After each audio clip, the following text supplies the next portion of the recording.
Megawati ultimatum sebuah kader PDIP dukung Ganjar Pranowo di Pilpres. Mau tidak mau, suka tidak suka. Ketua Umum PDI Perjuangan Megawati Soekarno Putri memberi ultimatum kepada sebuah kader untuk mendukung Ganjar Pranowo di Pilpres 2024. Hal ini ditekankan Megawati saat penutupan rapat kerja nasional atau Rakernas 4 di G-Expo Kemayoran Jakarta Pusat Minggu 1 Oktober 2023.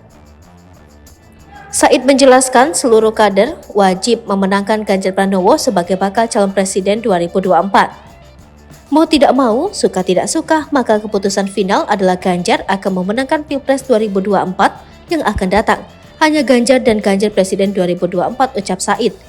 Selain itu, Said mengatakan tema kedaulatan pangan Rakernas 4 PDIP untuk memastikan anggaran pupuk segala macam bisa dijangkau bila Ganjar presiden. Selain itu, Said menyatakan PDIP ingin petani dan nelayan harus menjadi tuan rumah di negeri sendiri.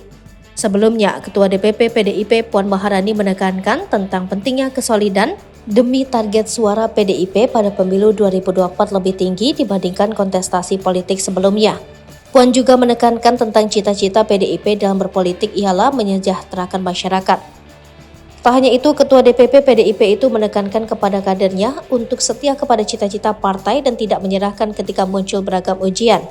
Selain itu, Ketua DPR RI ini menambahkan perlunya gotong royong dalam berpolitik ketika berbicara di Rakernas 4 PDIP. Sementara itu, Sekjen PDIP Hasto Kristianto mengatakan hari kedua rapat kerja nasional 4 yang diselenggarakan di G-Expo Kemayoran Jakarta juga diberikan pembekalan oleh Megawati. Politikus asal Yogyakarta ini menuturkan Megawati mengingatkan agar seluruh kader PDIP dalam pemilu 2024 untuk bergerak turun ke bawah menyatu dengan rakyat. Selain itu, dia juga mengungkapkan bagaimana kerjasama pemenangan Pilpres dengan 3 partai pendukung bakal calon presiden Ganjar Pranowo. Tak hanya itu, Megawati juga menegaskan pentingnya saksi pemilu serta regu penggerak pemilih yang juga harus dipersiapkan.